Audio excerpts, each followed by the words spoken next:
దేవునికి స్తోత్రములు. లైవ్లో యూట్యూబ్లో వీక్షిస్తున్న సహోదరులకు క్రీస్తునామంలో వందనములు. మరి ప్రార్థన చేసుకుందాం. పరలోకమందున్న మా తండ్రి, నీ ప్రియకుమారుడు యేసుక్రీస్తునామంలో కృతజ్ఞతాస్తుతులు స్తోత్రములు చెల్లించుకుంటున్నాం నాయన. ఇంతవరకు సజీవ లెక్కలు ఉంచుకొని నీ కృపలో కాపాడుతూ భద్రపరుస్తున్న విధానం బట్టి కృతజ్ఞతాస్తుతులు స్తోత్రము చెల్లించుకుంటున్నాం నాయన. మరి ఈరోజు సంఘంగాను సమాజంగాను కూడుకొని నిన్ను ఆరాధించుకోవడానికి, నిన్ను కొనియాడడానికి ఇచ్చిన గొప్ప ధన్యత భాగ్యమును బట్టి కృతజ్ఞతాస్తుతులు స్తోత్రములు చెల్లించుకుంటున్నాం నాన్న. ఈరోజు మరి క్రైస్తవుడు దేని విషయంలో ఫలించాలి అనే అంశము నేర్చుకుంటుండగా, నీ కృపను అనుగ్రహించి చెప్పబడుతుండగా నాకును వింటున్న సహోదరులకు వాక్యానుసారంగా మా ఆత్మీయ జీవితంను కట్టుకొని వాక్యాన్ని గమనించి వాక్యంకు భయపడి వాక్యంకు లోబడి వాక్యానుసారంగా జీవించి నీకు మహిమ తెచ్చేవారంగా ఘనత తెచ్చేవారంగా ఉండే ధన్యత భాగ్యం మా అందరికీ నీ అనుగ్రహించమని యేసుక్రీస్తు నామములో ప్రార్థన అడిగి వేడుకుంటున్నాం తండ్రి, ఆమేన్. మన సహోదరులందరూ ఎలా ఉన్నారు? సంఘానికి వచ్చిన మనమందరము సంతోషంగా ఆనందంగా ఉన్నామా? మరి సంతోషంగా ఆనందంగా ఉండాలి. ఎందుకంటే దేవుడు మనల్ని సజీవులుగా ఉంచుకొని ఆయన సన్నిధిలోనికి నడిపించి ఆయనను ఆరాధించుకోవడానికి, ఆయనను కొనియాడడానికి ఇచ్చిన భాగ్యమును బట్టి, ధన్యతను బట్టి దేవునికి కృతజ్ఞతాస్తుతులు స్తోత్రములు బద్దులమై ఉన్నాము ప్రియులారా. మరి బైబిల్లోని ఆత్మ నియమమును బట్టి దేవునికి కృతజ్ఞతాస్తుతులు స్తోత్రములు చెల్లించాలి. సహోదరులమైన మనము ఒకరికొకరు వందనములు చెల్లించుకోవాలని బైబిల్లోని ఆత్మనియమము సూచిస్తుంది. దాన్ని మనము అర్థం చేసుకుంటూ అనుసరిస్తూ ముందుకు సాగుదాము ప్రియులారా. ఈరోజు సంఘానికి వచ్చిన మనం అందరము మరి చాలా అద్భుతమైన అంశమును నేర్చుకుందాము. ఈరోజు అంశము ప్రియులారా, క్రైస్తవులు దేని విషయంలో ఫలించాలి అనే అంశము. మరి పిల్లారా, క్రైస్తవులు దేని విషయంలో ఫలించాలి? మనము డయాగ్రామ్లో గ్లోబ్లో మనుషులందరూ భూమిని నిండించినట్లుగా ఉంది. అలాగే మరి కొత్త నిబంధన ప్రకారం ఆత్మనియమమును అనుసరించి మన యేసుక్రీస్తు దేవుని కుమారుడు, యేసుక్రీస్తు ప్రభు అని విశ్వసించి యేసుక్రీస్తు నామములో బాప్తీసం పొందిన వారు మరి ఏ విషయంలో ఫలించాలి అనేది మనం ఈరోజు నేర్చుకుందాం పిల్లారా. ఈ అంశంను మరి ఎందుకు నేర్చుకోవాలంటే పిల్లారా, మరి దేవుని కృపను బట్టి మనము సజీవులుగా ఉంచి దేవుడు ఆయన సన్నిధిలోనికి నడిపించి వాక్యాన్ని నేర్చుకొని వాక్యంకు లోబడదాం, వాక్యంకు భయపడదాం. వాక్యానుసారంగా మన ఆత్మీయ జీవితం ఉన్నదో లేదో అని మనల్ని మనము వాక్యమును బట్టి మరి పరిశీలన చేసుకొని వాక్యానుసారంగా జీవిద్దాం ప్రియులారా. మరి ప్రారంభంలో ఈ అంశం ఎందుకు నేర్చుకోవాలి అనేది మనం ఆలోచన చేసినట్లయితే, ప్రారంభంలో మరి దేవుడు మరి ఆదామవ్వలకు ఆశీర్వదించి భూమిని నిండించి, మరి వారిని ఆశీర్వదించి భూమిని నిండించండి, భూమిని లోపరచుకోండి. అలాగే నోవు కాలం వచ్చేవరకెళ్ళే మనుషులందరూ పాపంతో నిండిన వారుగా ఉన్నప్పుడు జలప్రలయం ద్వారా భూమినంతా మరి నాశనం చేసినట్లుగా జలప్రలయంతో మరి నోహవు కుటుంబం తప్ప అందరూ జలప్రలయంలో కొట్టుకుపోయినట్లుగా ఉన్నది. అలాగే నోహవు నేమనుడు దేవుడు ఏం చేసినాడు? వారిని ఆశీర్వదించాడు, భూమిని నిండించండి, భూమిని లోపరచుకోండి. అలాగే యాకోబు కుటుంబాన్ని కూడా మరి దేవుడు ఆశీర్వదించి వారిని భూమిని నిండించండి, భూమిని లోపరచుకోండి అని చెప్పాడు. మరి పిల్లరా, మరి దేవుని సంకల్పమును బట్టి చూస్తే ఏ ఒక్కరు నీతిమంతులు లేక అందరూ దేవుడు అనుగ్రహించి మహిమను పొందలేకపోతే, మరి పిల్లరా మరి దేవుడు అబ్రాహాముకు వాగ్దానం చేశాడు. దేవుని సంకల్పమును బట్టి అబ్రాహాముకు వాగ్దానం చేసి ఆ అబ్రాహాం సంతానము అయిన యేసుక్రీస్తు వచ్చేంత వరకు, మరి పిల్లరా అబ్రాహాం సంతానమైన యేసుక్రీస్తు వచ్చేంత వరకు ధర్మశాస్త్రం ఇచ్చాడు. ఆ ధర్మశాస్త్రం ఎందుకు ఇచ్చాడంటే, అతిక్రమాలు జరుగుతున్నాయి కాబట్టి అతిక్రమాలు నివారింపజేయడానికి యేసుక్రీస్తు అబ్రాహాం సంతానం వచ్చేంత వరకు మరి ధర్మశాస్త్రం ఇవ్వబడ్డది. ధర్మశాస్త్రం ఎవరన్నా అనుసరించి జీవించారంటే అనుసరించి జీవించలేరు. అందుకోసమే కాలము పరిపూర్ణమైనప్పుడు దేవుడు తన సొంత కుమారుని పాపశరీరాకారంతో ఈ లోకానికి పంపి మరి యేసుక్రీస్తు వచ్చి ధర్మశాస్త్రంకు లోబడి ధర్మశాస్త్రం అనుసరించి కొట్టివేశాడు పిల్లరా. కొట్టివేసి కొత్త నిబంధన ఇచ్చాడు. ఆత్మ నియమమును ఇచ్చాడు. ఆ కొత్త నిబంధన అనుసరించి జీవించిన వారు ఏ విషయంలో ఫలించాలి? యేసుక్రీస్తు దేవుని కుమారుడు, యేసుక్రీస్తు ప్రభువు అని విశ్వసించి యేసుక్రీస్తు నామములో బాప్తిజం పొందినవారు మరి ఆత్మ ఫలాలు ఫలించేవారుగా, మరి పునర్జన్మ సంబంధమైన స్నానము ద్వారా మరి మరి వాక్యంకు లోబడిన వారు వాక్యానుసారంగా జీవించాలి అని మరి దేవుని గొప్ప ప్రణాళిక. అందుకోసమే క్రైస్తవులు మరి సువార్తను ప్రకటించి సువార్త ద్వారా కనబడిన వారుగా ఉండాలని దేవుని సంకల్పం ప్రియులారా. ఇది ప్రియులారా, మరి మనము వాక్యానుసారంగా లేఖనానుసారంగా చూసుకుందాం ప్రియులారా. లేఖనమును బట్టి మనం ఆలోచన చేద్దాం ప్రియులారా. మరి పిల్లారా, మరి దేవుడు ఆదాము వలన ఆశీర్వదించాడు పిల్లారా. ప్రారంభంలో ఆదాము వలన ఆశీర్వదించాడు పిల్లారా. మనం ఆలోచన చేద్దాం. ఆదికాండం 1:28 వచనంలో ఆదాము వలన ఆశీర్వదించాడు. ఏమని? దేవుడు వారిని ఆశీర్వదించి ఎట్లనగా మీరు ఫలించి అభివృద్ధి పొంది విస్తరించి భూమిని నిండించి దానిని లోపరుచుకునుడి. చూడండి పిల్లారా, దేవుని ప్రణాళికయుడు ఆదాము వలన ఆశీర్వదించి ఎట్లనగా మీరు ఫలించి అభివృద్ధి పొంది విస్తరించి భూమిని నిండించి దానిని లోపరుచుకునుడి. ఆదికాండము 4:1-2 వచనాలు ఏ విధంగా వారు ఫలించారు అనేది ఆలోచన చేసినట్లయితే పిల్లరా, ఆదాము తన భార్య అయిన అవ్వను కూడినప్పుడు ఆమె గర్భవతి అయి కయీనును కని యెహోవా దయ వలన నేను ఒక మనిషిని సంపాదించుకున్నాను. 2వ వచనం, తర్వాత ఆమె అతని తమ్ముడైన ఏబేలును కని ఏబేలు గొర్రెల కాపరి, కయీను భూమిని స్వాధీనపరచేవాడు. అంటే దేవుడు ఆదాము వలన ఆశీర్వదిస్తే వారు మొట్టమొదటిగా ఆదాము కయీను ఏబేలు అని వారు పిల్లలు కలిగారని దేవుడు వారిని ఆశీర్వదించాడని వారు చెప్పుకుంటున్నారు పిల్లరా. అంతేకాదు, మనం ఆలోచన చేసినట్లయితే పిల్లరా, ఇలా సంతానం పెరుగుతూ ఉన్నప్పుడు భూమి మీద పాపం పెచ్చిరిల్లిపోయినప్పుడు నోహావును పిలిచాడు. నోహావు నీతిమంతుడిగా కనబడ్డాడు. నోహావును పిలిచి, నోహావు నువ్వు ఓడ చేసుకో, ఆ ఓడలోని ఎవరినైతే పిలుస్తావో వారందరూ ఓడలోనికి వచ్చిన వారు రక్షింపబడుతున్నారు అన్నారు. నోహావు కుటుంబం తప్ప ఎవరు రాలేదు కాబట్టి జల ప్రళయంతో భూమినంతా వారందరినీ సర్వనాశనం చేసినట్లుగా మనకు లేఖనాల్లో చూపిస్తున్నాయి పిల్లరా. అందుకోసమే నోహావును పిలిచాడు, నోహావును ఆశీర్వదించాడు. చూడండి పిల్లరా, మనం లేఖనాలు చూసుకుందాం. ఆదికాండము 9:1 వచనము 7వ వచనంలో రాయబడిన మాట మనం చదువుకున్నట్లయితే పిల్లరా, మరియు దేవుడు నోహాహును అతని కుమారులను ఆశీర్వదించి మీరు ఫలించి అభివృద్ధి పొంది భూమిని నింపుడి.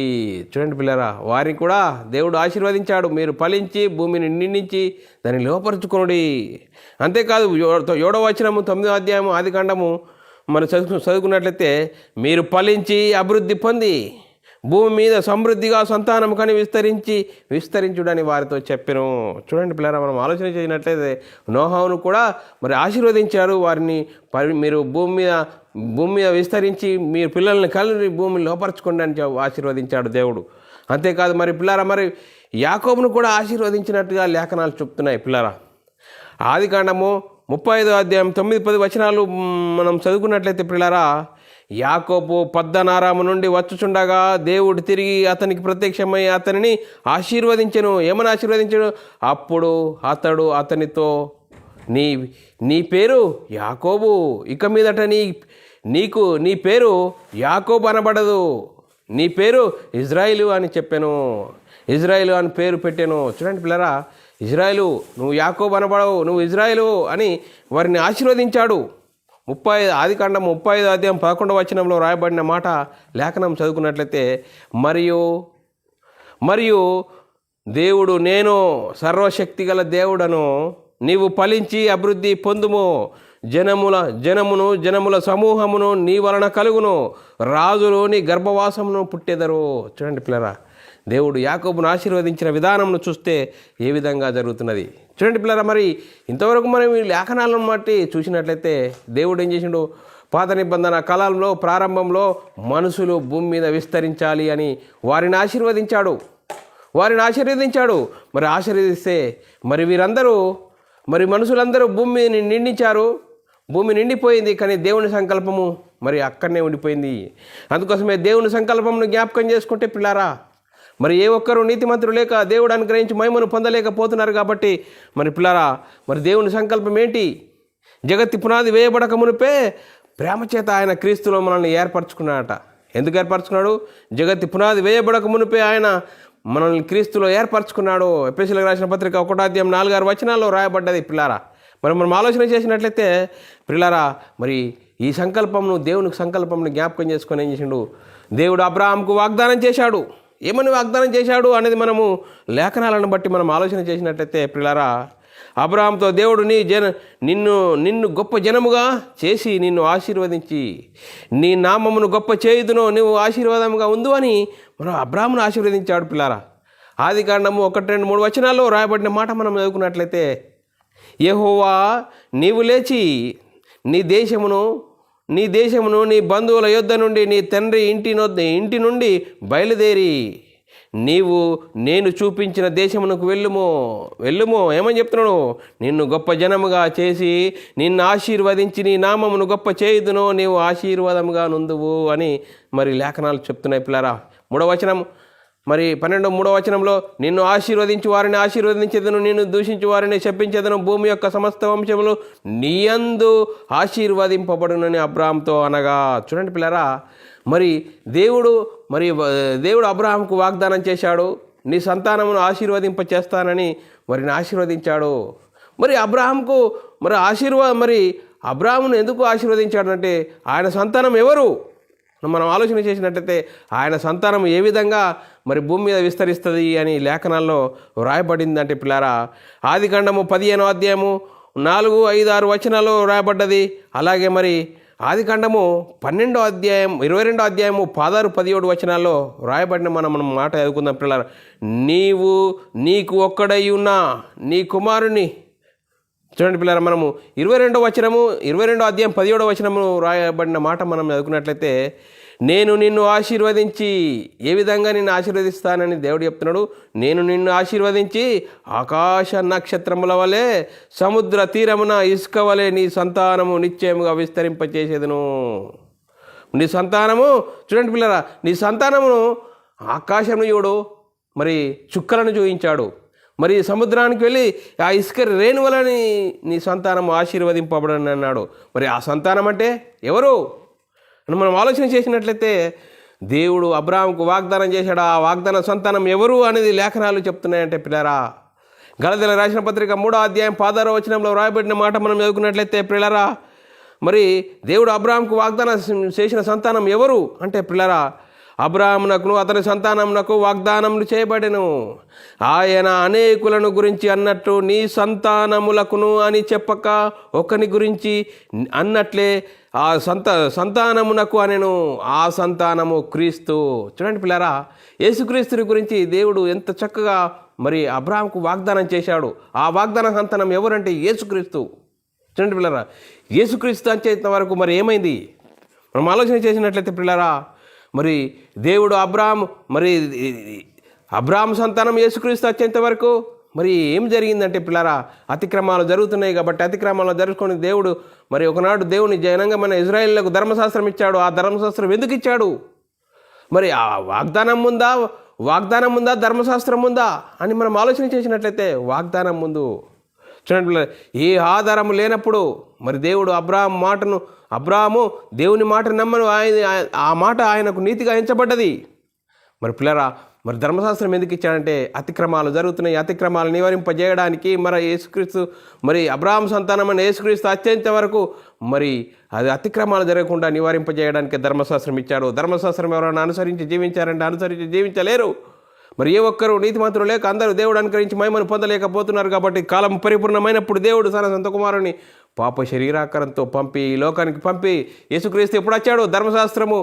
ధర్మశాస్త్రం అమల్లో ఉన్న కాలము ధర్మశాస్త్రంకు లోబడిన వాడుగా ధర్మశాస్త్రం అనుసరించి జీవించి దాన్ని కొట్టివేశాడు. చూడండి పిల్లరా, మరి ఎంత అద్భుతం. మరి మనం ఆలోచన చేసినట్లయితే పిల్లరా, అప్పటి కాలంలో చూడండి పిల్లరా, ధర్మశాస్త్రంకు లోబడిన వారు ప్రజలందరూ ఏమైపోయారు? ధర్మశాస్త్రంకు లోబడిన వారు, ధర్మశాస్త్రం అందరినీ పాపములో బంధించింది. ధర్మశాస్త్రంకున్న స్వభావం ఏంటి అనేది మనం ఆలోచన చేసినట్లయితే, 1 కొరింథీయులకు రాసిన పత్రిక 15:55-56 వచనాలు రాయబడిన మాట, ఓ మరణమా నీ విజయం ఎక్కడా? ఓ మరణమా నీ ముల్లెక్కడా? మరి మరణపు ముళ్ళు పాపమునకున్న బలము ధర్మశాస్త్రమే. అందుకోసమే ఆ ధర్మశాస్త్రాన్ని యేసుక్రీస్తు ధర్మశాస్త్ర కాలంలో వచ్చాడు, ధర్మశాస్త్రానికి లోబడ్డాడు, ధర్మశాస్త్రం అనుసరించి జీవించి ధర్మశాస్త్రాన్ని కొట్టివేశాడు. పిల్లరా చూడండి పిల్లరా, మరి ఆ ఆత్మను గురించిన వాగ్దానము ఏంటి అనేది మనం ఆలోచన చేసినట్లయితే గలతీయులకు రాసిన పత్రిక 3వ అధ్యాయం 13వ వచనంలో రాయబడిన మాట మనం చదువుకున్నట్లయితే పిల్లరా, ఆత్మను గురించిన వాగ్దానము ఏమని? విశ్వాసం వల్ల మనకు లభించినట్లు అబ్రాహాము పొందిన ఆశీర్వచనము క్రీస్తు యేసు ద్వారా అన్ని జనులకు కలుగుటకు క్రీస్తు మన కోసము శాపమై మనల్ని ధర్మశాస్త్రం యొక్క శాపము నుండి విడిపించెను. చూడండి పిల్లరా, ధర్మశాస్త్రము మన కోసము శాపమై, యేసుక్రీస్తు మన కోసం శాపమై మనల్ని ధర్మశాస్త్రము యొక్క శాపం నుండి విడిపించాడు. అందుకోసమే ధర్మశాస్త్రంకు లోబడ్డాడు, ధర్మశాస్త్రం అనుసరించి కొట్టివేశాడు అని లేఖనాలు చాలా చక్కగా చెప్తున్నాయి. గలతీయులకు రాసిన పత్రిక 3వ అధ్యాయం 9వ వచనంలో రాయబడిన మాట, కాబట్టి విశ్వాసం గల అబ్రాహాం కూడా విశ్వాసం గల అబ్రాహాముతో కూడా ఆశీర్వదింపబడుదురు. మరి అబ్రాహాం సంతానం కావాలంటే ఏం చేయాలి పిల్లరా? గలతీయులకు రాసిన పత్రిక 3వ అధ్యాయం 29వ వచనంలో రాయబడిన మాట, మీరు క్రీస్తు సంబంధులైతే మీరు క్రీస్తు సంబంధులైతే ఆ పక్షమందు అబ్రాహాం యొక్క సంతానమై వాగ్దానమునకు వారసులవుదురు. మరి చూడండి పిల్లరా, అబ్రాహాము సంతానం కావాలంటే యేసుక్రీస్తు ఎద్దుకు రావాలి. యేసుక్రీస్తు దేవుని కుమారుడు, యేసుక్రీస్తు ప్రభు అని విశ్వసించి యేసుక్రీస్తు నామములో బాప్తిసం పొందితే అప్పుడు అబ్రాహాము యొక్క సంతానం అవుతాము. మరి మనం ఆలోచన చేసినట్లయితే పిల్లరా, మరి అబ్రాహాము యేసుక్రీస్తు నమ్ముకోవడం వల్ల ఏం కలుగుతుంది? ఆదామవ్వలు పోగొట్టుకున్న దేవుని కుమారత్వము. ఆదామవ్వలు దేవుని మాటను మీరారు, దేవుని ఆజ్ఞను మీరారు, ఆజ్ఞను అతిక్రమించిన పాపం వల్ల వచ్చింది మరణము. దేనికి?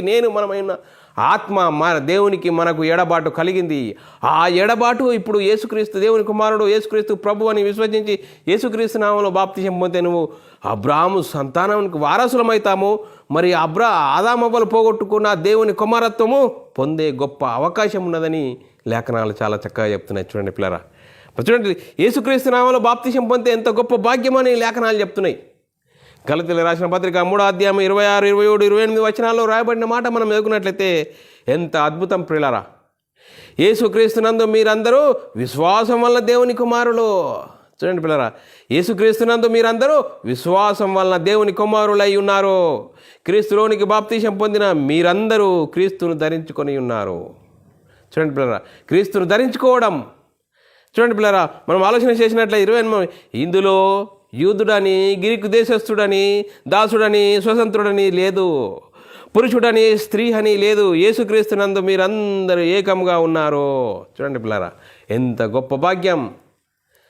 యేసుక్రీస్తును సొంత రక్షకుడుగా అంగీకరించి యేసుక్రీస్తు దేవుని కుమారుడు, యేసుక్రీస్తు ప్రభు అని విశ్వసించి యేసుక్రీస్తు నామములో బాప్తిసం పొందితే దేవుని కుమారులమయ్యే గొప్ప ధన్యత.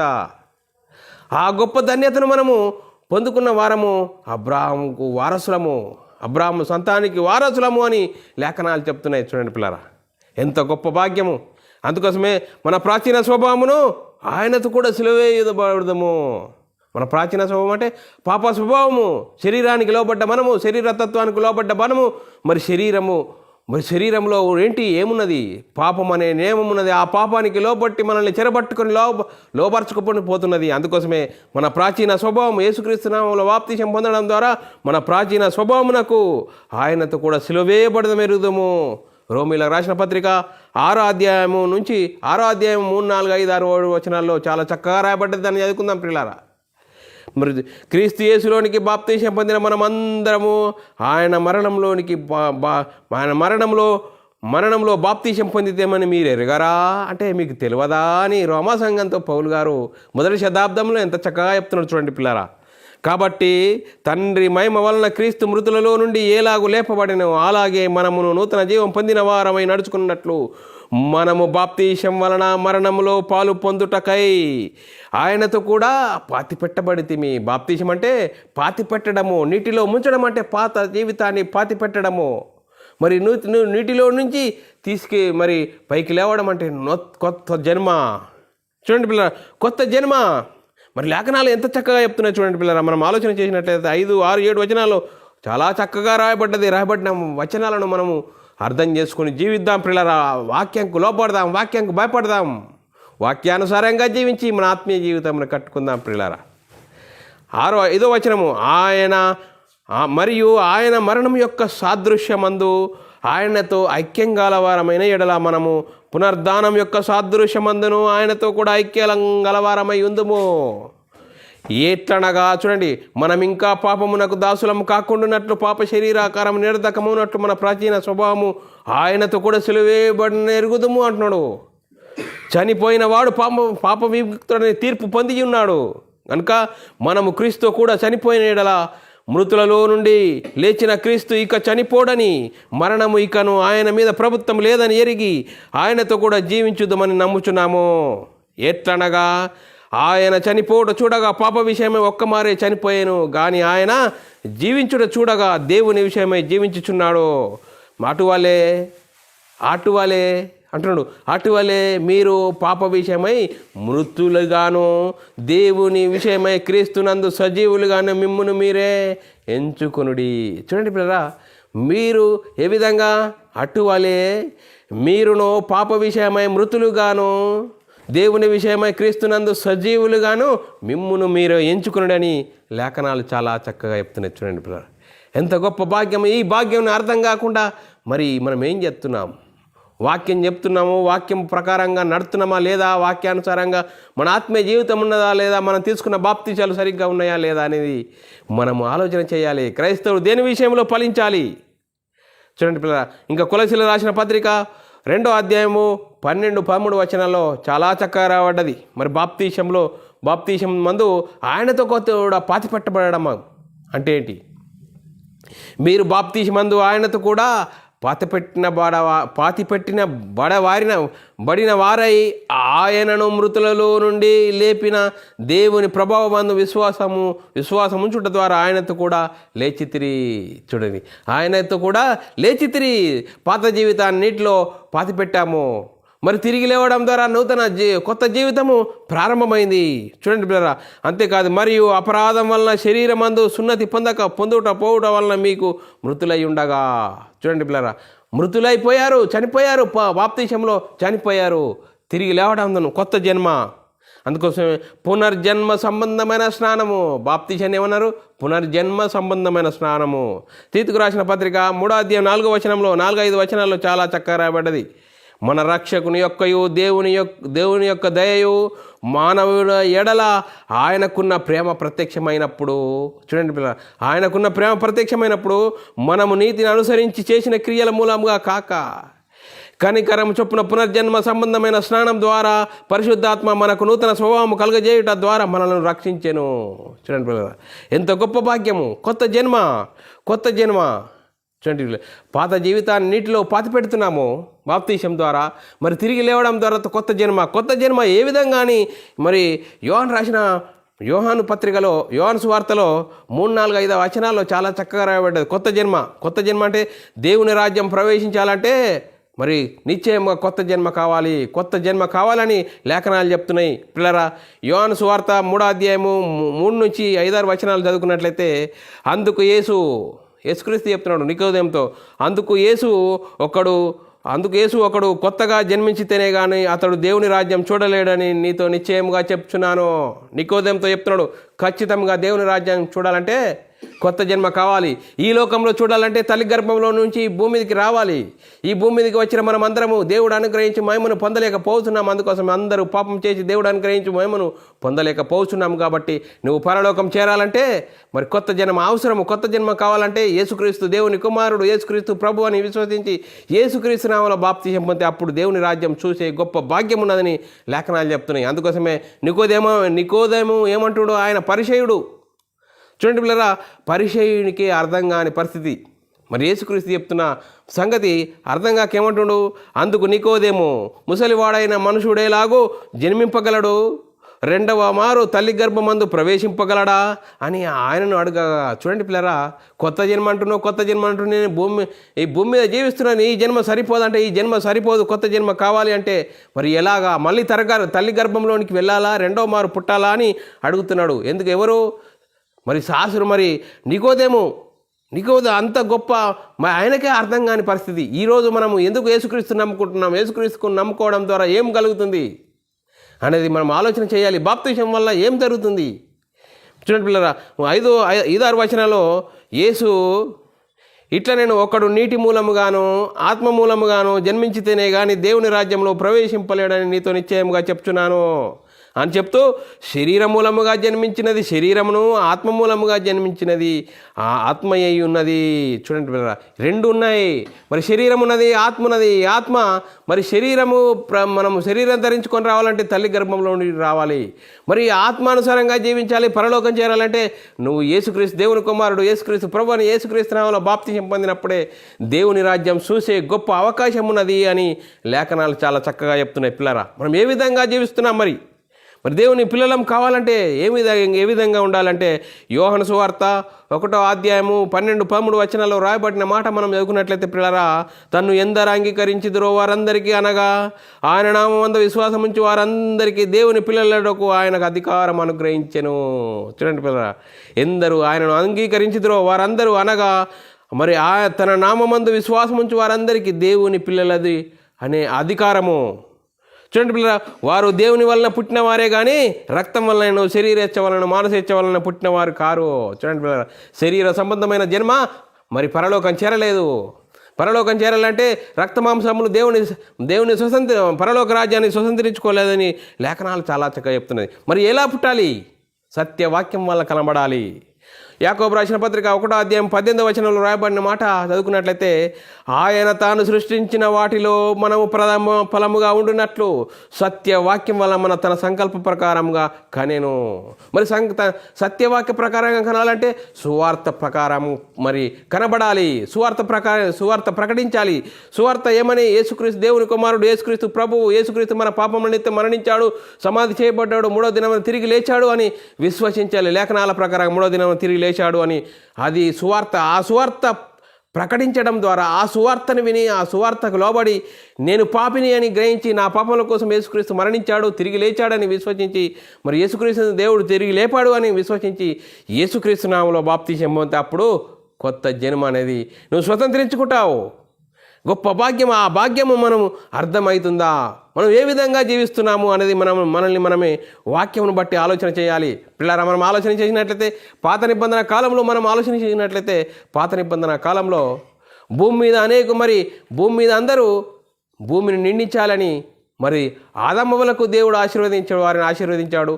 నోహవు కాలంలో వారిని ఆశీర్వదించాడు. యాకోబు కాలంలో వారిని ఆశీర్వదించాడు. వీరందరూ భూమిని నిండించారు. కానీ దేవుని చిత్తం నెరవేరట్లేదు. అందుకోసమే దేవుని ప్రణాళికను జ్ఞాపకం చేసుకుని ఏం చేశాడు? దేవుడు అబ్రాహాంకు వాగ్దానం చేశాడు. ఆ వాగ్దాన సంతానం ఎవరు అంటే యేసుక్రీస్తు వచ్చేంత వరకు మరి అతిక్రమాలు జరుగుతున్నాయి కాబట్టి అతిక్రమాలు నివారింపజేయడానికి ధర్మశాస్త్రం ఇవ్వబడ్డది. ఆ ధర్మశాస్త్రం ఒకనాడు దేవుని జనాంగమైన ఇజ్రాయేలీలు దాన్ని అతిక్రమించారంటే ఎవరు అనుసరించలేక అందరినీ ధర్మశాస్త్రం పాపంలో బంధించిన వారిని మరి విడిపించడానికి కాలం పరిపూర్ణమైనప్పుడు దేవుడు తన సొంత కుమారుని పాప శరీరాకారంతో ఈ లోకానికి పంపి మరి యేసుక్రీస్తు చేసిన ధర్మశాస్త్రంకు లోబడిన వాడే ధర్మశాస్త్రం అనుసరించి దాన్ని కొట్టివేశాడు. మరి కొట్టివేయడం ద్వారా మరి కొత్త నిబంధన కాలంలో మనం ఆలోచించినట్లయితే అపొస్తలులు, ప్రవక్తలు దేనిని ప్రకటించారు? యేసుక్రీస్తు మరణ సమాధిని గురించి ప్రకటించారు. మరి యేసుక్రీస్తు మరణ సమాధిని గురించి ప్రకటించు సువార్త ద్వారా కనబడాలి. కొత్త నిబంధన కాలంలో చూడండి పిల్లలు, కొత్త నిబంధన కాలంలో సువార్త ద్వారా కనబడాలి. ఆ సువార్త ద్వారా కనబడాలి. అందుకోసమే పౌలు గారు ఏమంటున్నాడు? నేను సువార్త ప్రకటించబడిన నాకు శ్రమ అంటున్నాడు పౌలు గారు. చూడండి పిల్లరా, మరి సువార్త ద్వారా కనబడాలి. 1 కొరింథీయులకు రాసిన పత్రిక 4వ అధ్యాయం 16వ వచనంలో రాయబడిన మాట పౌలు గారు చెప్తున్నాడు. క్రీస్తు యేసునందు సువార్త ద్వారా నేను మిమ్మల్ని కంటిని. చూడండి పిల్లరా, మరి పౌలు గారికి వివాహమైందా? కాలేదే. కానీ ఆత్మీయంగా కనాలి. కొత్త నిబంధన ప్రకారం ఆత్మీయంగా కనబడాలి. మరి ఏ విధంగా? సువార్త ద్వారా. చూడండి పిల్లరా, సువార్త ద్వారా కనబడాలి. అందుకోసమే పౌలు గారు ఏమంటున్నాడు? అయ్యో, నేను సువార్త ప్రకటించకపోయిన ఎడల నాకు శ్రమ అంటున్నాడు. మరి పౌలు గారు సువార్త ప్రకటించట్లేదా? సువార్త ప్రకటిస్తున్నాడు. దెబ్బలు పడుతున్నాడు. ఇరుకులు, ఇబ్బందులు, స్వజనులతో ఆపదలు, మరి స్వజనులతో ఇరుకులు, ఇబ్బందులు, మరి ఎంతో సువార్త ద్వారా ఇరుకులు, ఇబ్బందులు అన్నిటినీ మరి వారిని అన్నిటిని ఓర్చుకుంటూ మరి సువార్తను ప్రకటిస్తున్నాడు. అందుకోసమే పౌలు గారు గలతీ సంఘంతో 4వ అధ్యాయం 19వ వచనం, నా పిల్లలారా, క్రీస్తు స్వరూపం మీ యందు ఏర్పడే వరకు మీ విషయం మరలా నాకు ప్రసవ వేదన కలుగుతున్నది. ప్రసవ వేదన, తల్లి చూడండి, తల్లి బిడ్డను కడ్డప్పుడు ఏ విధంగా ప్రసవ వేదన కలుగుతుంది. అందుకోసమే మరి ప్రసవ వేదన అనేది కలుగుతున్నది పౌలు గారికి. చూడండి పిల్లరా, మనం ఏ విధంగా మనం కొత్త నిబంధన ప్రకారం మరి క్రైస్తవులు ఏ విధంగా కావాలి? సువార్త వినడం ద్వారా, సువార్తను విశ్వసించి, సువార్త ద్వారా యేసుక్రీస్తు దేవుని కుమారుడు, యేసుక్రీస్తు ప్రభువు, నా పాపముల కోసం యేసుక్రీస్తు మరణించాడు, తిరిగి దేవుడు లేపాడని విశ్వసించి యేసుక్రీస్తు నామములో బాప్తిసం పొందడం ద్వారా మరి కనబడడం జరుగుతుంది. చూడండి పిల్లరా, పౌలు గారు ఎవరిని కన్నాడు? మరి లేఖనాలు చూస్తే పౌలు గారు మరి నా ప్రియ కుమారుడైన తిమోతి అంటున్నాడు, ఒనేసిము, వీరందరినీ స్వార్థ ద్వారా పౌలు గారు కన్నాడు. కొత్త నిబంధన ప్రకారం మనం ఆలోచన చేసినట్లయితే పిల్లరా, మొదటి తిమోతి రాసిన పత్రిక 1వ అధ్యాయం 1-2 వచనాల్లో చాలా చక్కగా రాయబడ్డది. మనం చదువుకుందాం పిల్లరా. మన రక్షకుడైన దేవుని యొక్కయు మన నిరీక్షణ అయిన క్రీస్తు యేసు యొక్కయు ఆజ్ఞ ప్రకారము క్రీస్తు యేసు యొక్క అపొస్తలుడైన పౌలు ఏమంటున్నాడు? విశ్వాసమును బట్టి నా నిజమైన కుమారుడగు తిమోతికి శుభమని చెప్పి వ్రాయున్నది. చూడండి పిల్లరా, విశ్వాసమును బట్టి నా నిజమైన కుమారుడగు తిమోతికి శుభమని చెప్పి వ్రాయున్నది. చూడండి పిల్లరా, నా కుమారుడు అంటున్నాడు అంటే సువార్త ద్వారా కనబడ్డాడు. 2వ తిమోతి రాసిన పత్రిక 1వ అధ్యాయం 1వ వచనంలో రాయబడిన మాట, క్రీస్తు యేసునందు జీవమును గురించిన వాగ్దానమును బట్టి దేవుని చిత్తం వలన క్రీస్తు యేసు అపొస్తలుడైన పౌలు ప్రియ కుమారుడగు తిమోతికి శుభమని చెప్పిన రాయనదని. చూడండి పిల్లరా, నా కుమారుడు అంటున్నాడు. మరి సువార్త ద్వారా కనబడ్డాడు కాబట్టి నా కుమారుడు అంటున్నాడు. పిల్లరా, అంతేకాదు తీతుకు రాసిన పత్రిక 1వ అధ్యాయం 3వ వచనంలో రాయబడిన మాట పౌలు గారు ఏమని మరి మాట్లాడుతున్నాడు? నా నిజమైన కుమారుడగు తీతుకు శుభమని చెప్పి వ్రాయున్నది. చూడండి పిల్లరా, నా నిజమైన కుమారుడగు మరి తీతుకు శుభమని చెప్పి వ్రాయున్నది. మరి చూడండి పిల్లరా, పౌలు గారు ప్రసవ వేదన పడుతూ సువార్త విషయంలో వీరిని కన్నాడు. మరి క్రైస్తవులైన మనము దేని విషయంలో ఫలించాలి? సువార్త ప్రకటించే భారము, బాధ్యత ప్రతి క్రైస్తవుని మీద ఉంది. మరి పాస్టర్లే చెప్పాలి, అయ్యగారులే చెప్పాలని కాదు, సువార్త వినాలి, సువార్త అర్థం చేసుకోవాలి. సువార్త ద్వారా చూడండి పిల్లరా, సువార్త ద్వారా కనబడాలి. అందుకోసమే ఫిలెమోనుకు రాసిన పత్రిక 1వ అధ్యాయం 3వ వచనంలో రాయబడిన మాట, వృద్ధుడను ఇప్పుడు క్రీస్తు యేసు ఖైదీనైన పౌలను నేను ప్రేమను బట్టి వేడుకొని మరీ మంచిదనుకొని నా బంధకములలో కనినా కుమారుడగు ఒనేసిము కోసం నేను వేడుకొంటున్నాను. చూడండి పిల్లరా, బంధకములలో కూడా పౌలు గారు జైళ్ళలో ఉన్నా కూడా మరి విశ్రాంతి లేదు ఆయనకు. సువార్త ప్రకటించడమే పని. చూడండి పిల్లరా, జైల్లో ఉన్నా కూడా సువార్త ప్రకటించాడు, సువార్త ద్వారా కనబడ్డాడు. మరి మనం ఏం చేస్తున్నాం పిల్లారా? మనం క్రీస్తును విశ్వసించిన క్రైస్తవులైన మన పనేంటి? సువార్తను ప్రకటించడమే బాధ్యత. మరి ఆత్మ సంబంధమైన సంగతులతో సరిచూసుకోవాలి. చూడండి పిల్లరా, ఈరోజు క్రైస్తవుడు పనేంటి? సర్వలోకానికి వెళ్ళి సర్వసృష్టికి సువార్తను ప్రకటించాలి. ఆ సువార్త ద్వారా కనబడాలి. మరి పాత నిబంధన కాలంలో దేవుడు వారిని ఆశీర్వదించాడు. శరీర ఆశీర్వాద ప్రకారంగా వారిని భూమిని నిండించండి. కానీ కొత్త నిబంధన ప్రకారంలో మరి క్రైస్తవుడు ఏం పని చేయాలి?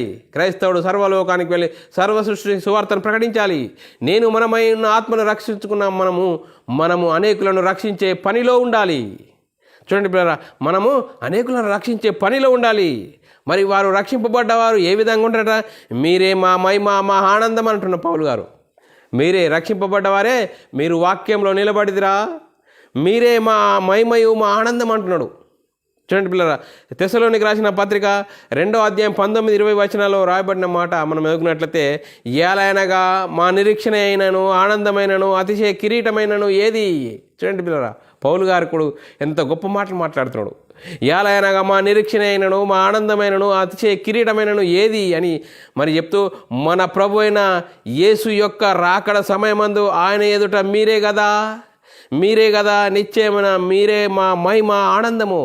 యేసుక్రీస్తు 2వ రాకడలో వచ్చినప్పుడు తలెత్తుకొని మరి నేను కనబడ్డాను, నా పిల్లలను కన్నాను అని చెప్పే గొప్ప భాగ్యము మీరే మా ఆనందము, మా మహిమ. అందుకోసమే పౌలు గారు బతిమాలుకొనుచున్నాను, మరి ప్రసవ వేదన పడుచున్నాను. పౌలు గారి మాటలు చూడండి పిల్లరా.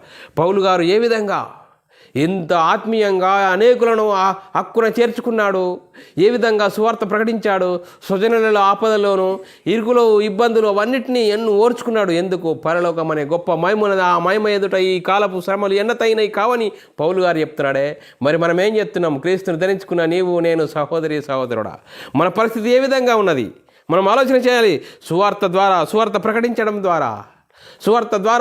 ప్రకటించడం ద్వారా మరి ఏం జరుగుతుందంటే చూడండి పిల్లరా, సువార్త విన్నవారికి మరి జీవార్థమైన జీవోపవాసగాను, మరణిస్తున్న మరి సువార్త వినే అర్థం చేసుకున్న వారికి, మరణించిన వారికి మరణార్థపు వాసనగాను ఉన్నదట సువార్త మరి రక్షించే వారికి జీవార్థమైన వాసనగాను, మరణించే వారికి మరణార్థపు వాసనగా ఉన్నది సువార్త. చూడండి పిల్లరా, సువార్త గొప్ప భాగ్యము. ఆ సువార్త ద్వారా సత్యవాక్యం వల్ల మనము కనబడాలి, ఆయన సంకల్ప ప్రకారంగా కనబడాలి అని లేఖనాలు చెప్తున్నాయి పిల్లరా. శాశ్వతమగు జీవము గల దేవుని వాక్యం మూలముగా పుట్టాలి. ఆ వాక్యం మూలముగా పుట్టిన వారు ఎక్కడ? అక్షయ బీజం నుండి పుట్టబడినారు. క్షయ బీజం నుండి కాదు, అక్షయ బీజం నుండి. మొదటి పేతురు రాసిన పత్రిక 1:21 రాయబడిన మాట, మీరు క్షయ బీజం నుండి కాక శాశ్వతము జీవము గల దేవుని వాక్యం మూలముగా అక్షయ బీజం నుండి పుట్టింపబడిన వారు కనుక నిష్కపటమైన సహోదర ప్రేమ కలిగి ఉన్నట్లు. చూడండి పిల్ల, సహోదరులకు ఏం చేయాలా? నిష్కపటమైన ప్రేమ కలిగి ఉండాలి మనము. చూడండి పిల్ల, జీవము గల దేవుని వాక్యం వల్ల అక్షయ బీజం నుండి పుట్టిన మనమే క్రైస్తవులమైన మనం ఏం చేయాలి? మనం దేని విషయంలో ఫలించాలి? సువార్త ప్రకటించాలి.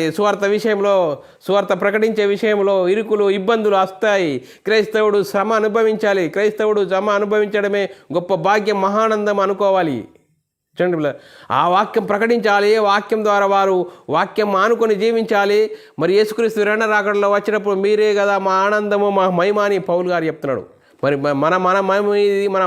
మన ఆనందం ఏది? మనం సువార్త ద్వారా ఎవరినన్నా కన్నామా? 10 సంవత్సరాలు అవుతుంది, 20 సంవత్సరాలు అవుతుంది, నేను ఇన్ని సంఘాలు కట్టినాము, అన్ని సంఘాలు కట్టినామని వాక్యానుసారంగా బైబిల్ సిద్ధాంత ప్రకారంగా మనం యేసుక్రీస్తు దేవుని కుమారుడు, యేసుక్రీస్తు ప్రభు అని విశ్వసించి, యేసుక్రీస్తు మనందరి నిమిత్తం మరణించాడు, సమాధి చేశాడు, 3వ దినం తిరిగి లేచాడని సువార్త ప్రకటించడం జరుగుతుంది.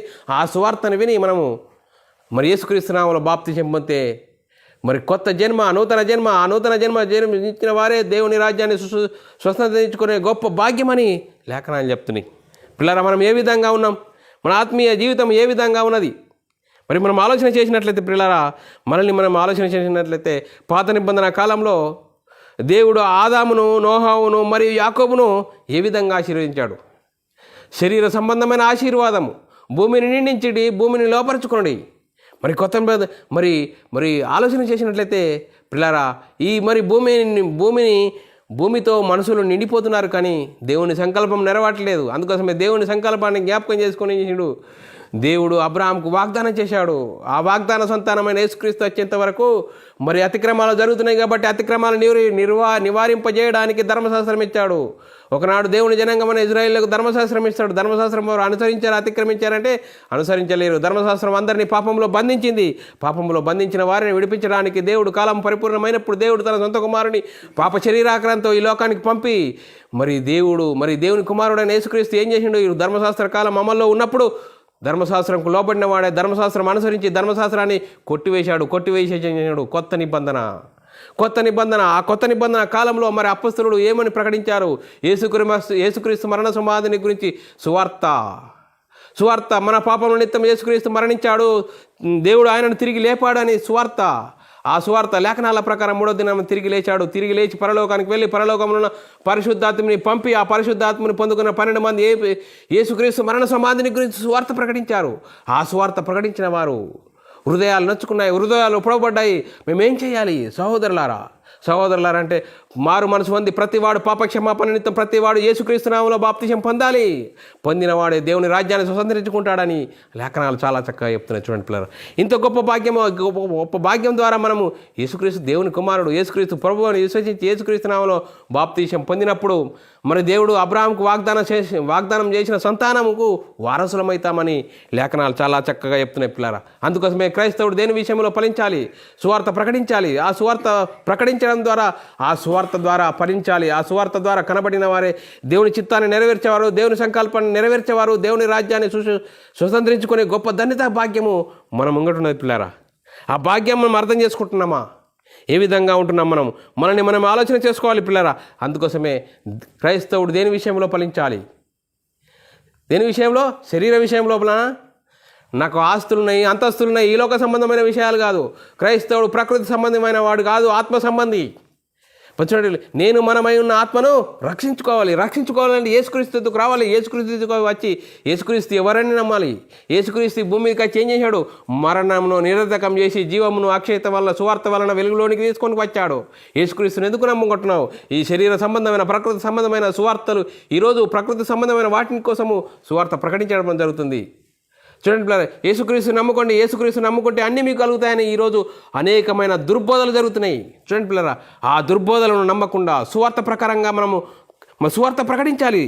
బైబిల్ సిద్ధాంత ప్రకారంగా యేసుక్రీస్తు మన అందరి నిమిత్తం మరణించాడు, సమాధి చేయబడ్డాడు, 3వ రోజున తిరిగి లేచాడు. ఇది సువార్త. ఈ సువార్త ద్వారా మనము సువార్త విని, సువార్తకు లోబడి, సువార్త ప్రకారంగా మనం యేసుక్రీస్తు నామములో బాప్తిసం పొందితే దేవుని రాజ్యాన్ని స్వతంత్రించుకుంటాం. అందుకోసమే సువార్త ద్వారా కనబడే గొప్ప ప్రణాళిక అనేది దేవుడు మనం గడబెట్టాడు. అందుకోసమే క్రైస్తవుడు దేని విషయంలో ఫలించాలి? సువార్త ప్రకటించి సువార్త ద్వారా మనము కనబడాలి. సువార్త ద్వారా మనం ఏ విధంగా మనమై ఉన్న ఆత్మను రక్షించుకున్నామో అనేకులను రక్షించే గొప్ప పని మరి దేవుడు క్రైస్తవుడికి ఇచ్చాడు పిల్లరా. ఈ భాగ్యాన్ని మనము అర్థం చేసుకొని జీవిస్తున్నామా? లేదు, మన అవసరాల కోసం ఈ లోక సంబంధమైన ఈ 60-70 ఈ జీవితకాలం విషయంలో 60-70 సంవత్సరాలు ఒకడు లోకమంతా సంపాదించుకొని తన ప్రాణం ఓటుకుంటే ఏమైనా లాభమా? ఏమీ లేదు. రాంగ్యం తీసుకురాలేమో, పోంగ్యం కొండవలేవు. ఏంటి ఈ 3-4 ముచ్చట కోసం ఎందుకు మురిచిపోతున్నావు? ఆలోచన చేయి. అందుకోసమే క్రైస్తవుడు అంటే ఎవరు? శరీర సంబంధ, ఆత్మ సంబంధి, ఆత్మానుసారంగా జీవించాలి. బైబిల్లోని ఆత్మ సంబంధమైన సంగతులతో అర్థం చేసుకొని జీవించి దేవుని చిత్తాన్ని నెరవేర్చిన వాడే క్రైస్తవుడు పిల్లరా. అందుకోసమే పౌలు గారు, నేను మరి సువార్త ద్వారా కనబడ్డాను. నా కుమారుడైన తిమోతి, నా కుమారుడైన ఒనేసిము, నా కుమారుడైన తీతు అని పౌలు గారు సంబోధించి చెప్తున్నాడు పిల్లారా. మరి మనము క్రీస్తును విశ్వసించిన నీవు, నేను, సహోదరుడా ఏం చేస్తున్నాం? మరి ఏం చేస్తున్నాం? మరి ఈ లోకం శరీర సంబంధమైన విషయాల కోసం మనము ఆలోచించి దేవుడు నన్ను ఆశీర్వదించిండు, ఈరోజు ఈ విధంగా ఉండేను, రేపు ఇంకా నాకు 1 బిల్డింగ్ ఉండే 4 బిల్డింగ్లు ఏంటి, 1 ఎకరం ఉండే 10 ఎకరాలు అయిందని శరీర సంబంధమైన వాటిని గురించి సాక్ష్యం చెప్తున్నావా? దేని గురించి సాక్ష్యం చెప్తున్నావు? ఎంతమందిని సువార్త ద్వారా కనబడ్డావు? దేవుడు అడుగుతున్నాడు ఈరోజు. అందుకోసమే మరి యేసుక్రీస్తు రెండవ రాకడ వచ్చే వరకులో మరి నువ్వు ఏపాలా? వీరందరినీ కన్నాను, మీరే కదా నా ఆనందము, నా మహిమాని పౌలు గారు చెప్తున్నాడు. మరి మనమేమిది? మరి స్వార్థ ద్వారా కనబడి మరి తలెత్తుకునేవాడిగా ఉన్నావా? తల దించుకునేవాడిగా ఉన్నావా? ఏ విధంగా ఉన్నావు? ఈ లేఖనాలను బట్టి మనల్ని మనమే ఆలోచన చేసుకుందాం పిల్లారా. మరి క్రైస్తవుడు దేని విషయంలో ఫలించాలి? చూడండి పిల్లారా, ఆత్మ ఫలాలు ఫలించాలి. చూడండి పిల్లలు, మనం ఆలోచన చేయాలి. ఆత్మ ఫలాలు ఫలించిన వారుగా మనం ఉండాలి. ప్రేమ, సంతోషము, సమాధానము, దీర్ఘశాంతము, చూడండి సాత్వికము, ఇసుటి విషయాలు, మంచితనం, ఇవన్నిటినీ మరి గలతీయులకు రాసిన పత్రికలో రాయబడ్డది. ఇవన్నిట్లో ఎదగాలి, సువార్త ద్వారా కనబడాలి. సువార్త ద్వారా కనబడడమే మరి క్రైస్తవుడి పని, గొప్ప పని. ఆ పౌలు గారు చెప్తున్నాడు. అందుకోసమే నా కుమారుడైన తిమోతి, నా కుమారుడైన ఒనేసిము, నా కుమారుడైన తీతు అంటున్నాడు. మరి మనము ఏ విధంగా వింటున్నాం? ఈ లోక సంబంధమైన వాటి విషయంలో మరి ఈ లోకంలో ఉన్న వాటన్నిటి కలుగుతాయని చెప్తున్నావా? అది దుర్బోధ. మరి సాతాను శరీర సంబంధమైన వాటిని చూపెడతాడు. శరీరాశ, నేత్రాశ, జీవబ్రహ్మాన్ని చూపిస్తాడు. ఈరోజు భయంకరమైన శరీర సంబంధమైన బోధలు జరుగుతున్నాయి. శరీర సంబంధమైన తానే వెలుగుదూత వేషం వేసుకొని వాని నీతి పరిచారకుల వేషం ధరింపజేసుకున్నాడు. అది గొప్ప సంగతి కాదు. అందుకోసమే శరీర సంబంధమైన వాటిని గురించి నమ్ముతావు, సాతాను సంబంధమైన బోధలు నమ్మితే వాడికి సిద్ధపరిచిన నరకానికి జారిపోతావు అని లేఖనాలు చెప్తున్నాయి పిల్లారా. మరి మనము ఏమన్నా వాళ్ళ సువార్త ద్వారా కనబడాలి. యేసుక్రీస్తు ఎందుకు మరణించాడు? యేసుక్రీస్తు ఏం చేసిండు? యేసుక్రీస్తు మరణం నిరర్ధకం చేసి జీవమును అక్షయత వలన సువార్త వెలుగులోనికి తీసుకొచ్చాడు. అందుకోసమే పౌలు గారు సువార్త ప్రకటించకుంటే శ్రమ అంటున్నాడు. చూడండి పిల్లలు, మరి మనము సువార్త ప్రకటించాలి. ఆ సువార్త ద్వారా కనబడాలి. ఆ సువార్త ద్వారా కనబడి ఆ సువార్త ద్వారా సువార్తను అనుసరించి సువార్తకు లోబడి వాక్యానుసారంగా జీవించి, ఆత్మనియమంకు లోబడి వాక్యానుసారంగా జీవించి మరణించేంత వరకు బైబిల్లోని ఆత్మ సంబంధమైన సంగతులతో జీవించి అర్థం చేసుకొని మనము మరణిస్తే పరలోకం చేరే గొప్ప ధన్యత ఉన్నది. అందుకోసం యేసుక్రీస్తు మనల్ని అందరినీ పరలోకం తీసుకెళ్ళడానికి యేసుక్రీస్తు ఈ లోకానికి వచ్చాడని మనం అర్థం చేసుకుని మనము క్రైస్తవులు మనం దేని విషయంలో ఫలించాలి? సువార్త ద్వారా కనబడాలి, సువార్త ద్వారా ఫలించాలి అనే గొప్ప ధన్యత భాగ్యము దేవుడు మనకు అనుగ్రహిస్తున్నాడు పిల్లరా. మరి ఇంత గొప్ప భాగ్యం దేవుడు అనుగ్రహించిన విధానం బట్టి స్తోత్రాలు. మరి ఇంతవరకు విన్న వాక్యాన్ని ప్రతి ఒక్కరి హృదయంలో దేవుడు నీరుగట్టి ఫలింపచేయును గాక. ఆమెన్. అందరికీ వందనాలు, దేవునికి స్తోత్రాలు. ప్రార్థన చేసుకుందాం పిల్లరా. పరలోకమందున్న మా తండ్రి, నీ ప్రియకుమారుడు యేసుక్రీస్తు నామములో కృతజ్ఞతాస్తుతులు స్తోత్రం చెల్లించుకుంటున్నాం నాయన. ఇంతవరకు సజీవులుగా ఉంచి నీ కృపలో కాపాడుతూ ఉన్న విధానం బట్టి స్తోత్రాలు. క్రైస్తవుడు దేని విషయంలో ఫలించాలి అనే గొప్ప గొప్ప వాక్యాన్ని మా ముందట ఉంచినావు. విన్న వాక్యాన్ని విడిచిపెట్టకుండా విన్న మాటల ప్రకారం ఆత్మీయ జీవితంలో కట్టుకుని నీకు మహిమ తెచ్చేవారంగా, ఘనత తెచ్చేవారంగా ఉండే ధన్యత భాగ్యము మా అందరికీ నీ అనుగ్రహించినందుకు కృతజ్ఞతాస్తుతులు స్తోత్రం చెల్లించుకుంటూ యేసుక్రీస్తు నామములో ప్రార్థన అడిగి వేడుకుంటున్నాం తండ్రి. ఆమెన్. మరి సహోదరులందరికీ వందనములు, దేవునికి స్తోత్రాలు. ప్రిలారా, మరి ఇలాంటి అంశాలు వినాలనుకుంటున్నారా? మరి యూట్యూబ్ ఛానల్లో బైబుల్ విజ్డమ్ అకాడమీ బేరన్ అని సబ్స్క్రైబ్ చేసుకోండి. మరి BW ఛానల్ కూడా చేయబడ్డది, దాన్ని కూడా సబ్స్క్రైబ్ చేసుకోండి. మీరు ఆత్మీయంగా బలపడండి, అనేకులకు షేర్ చేయండి. మీ వ్యక్తిగత ప్రార్థనలో, మా పరిచర్య నిమిత్తం ప్రార్థనలో జ్ఞాపకం చేసుకోవాల్సినదిగా క్రీస్తు ప్రేమను బట్టి బతిమాలుకొచ్చున్నాను. అందరికీ వందనములు, దేవునికి స్తోత్రములు.